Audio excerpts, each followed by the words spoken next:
I think you're right. I'm looking at this and I'm thinking that in the private sector, it might be a very useful tool for selling to clients, especially if you tie it into cost factors. But I'm wondering in the public sector, the building department for decades now has been accumulating a lot of information on buildings from alteration applications. And if you could, assuming there's a city agency that actually cares about the population at large when it gets into dire straits, I wonder if this could be tied into a larger program where they could take the data of the various air tightness of buildings, assumptions maybe, but certainly the nature of the way the walls are and the windows are, and then call up when the weather is getting to certain areas and notice which buildings, which communities start to have parts of the population in jeopardy. Yeah. And then get, HHR or whoever, whatever city agency, get the people out there to start to see what could happen, so that instead of having, the front page of the Post, the city of New York failed, 25 people died of cold yesterday. Yeah. You actually have, no, we didn't. Yeah. We actually were dealing with it. Yeah. And I think I don't know if obviously this is in development, but I would think that selling, proffering this to some city agencies might be a useful tool. Great point, I think. I think there's a renewed interest now in data and big data. Certainly that's the part of the local law 84, which is the building level metering and reporting to the city of how well a building's performing. Maybe that gets tied into Office of Emergency Management. Maybe you start to cherry pick the largest, say, affordable housing projects, nursing homes, the most at risk.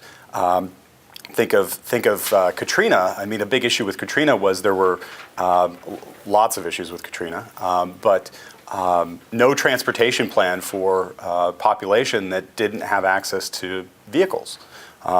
So there was no plan for that. Do you start to then kind of cherry pick between this is the most at-risk population, an at-risk building like you're saying here, identify those and really stave off some of the biggest impacts or headlines that ultimately come from a power outage of 72 hours in a 20-degree week. I think that could be really interesting. I think there are maybe partnerships too with local universities. NYU's new Center for Urban Science Sustainability is doing a lot of the heat mapping Mike talked about. They're doing a new headquarters school building in downtown Brooklyn.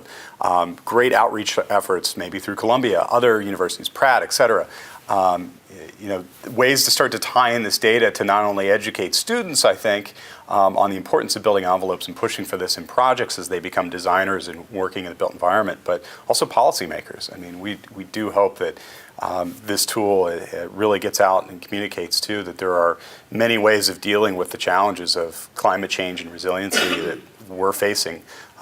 Again, as more and more people live in a dense urban environment, that's a key issue. Other points or questions or follow-ons too. We're happy to talk about whatever. It's more like a comment. Sure. I've been dealing with Public Housing Authority, which is a huge stock of buildings in New York City, which are degrading, very underfunded, and they need not only a lot of maintenance, but they need to really step up to the climate changing environment.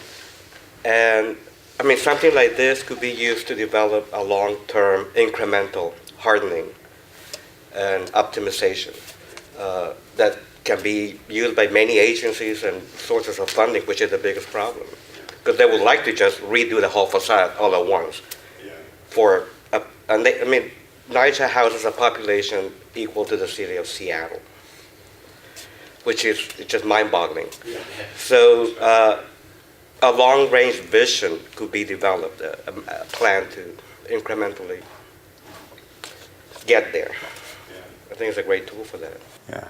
Well, thank you. No, and I think we're always kind of looking for the key points of the sweet spots of where do you get the most bang for the buck or the most public benefit for the buck of tax dollars, et cetera. So, certainly hope that NYCHA would be interested in something like this to help push along retrofits that I know are upcoming in their housing stock. Maybe it's also something that's a part of refinancing existing homes, multifamily, et cetera. Even a part of the new push for affordable housing in New York City, starting to put standards on the areas. I mean, again, it's about resiliency and passive survivability during these events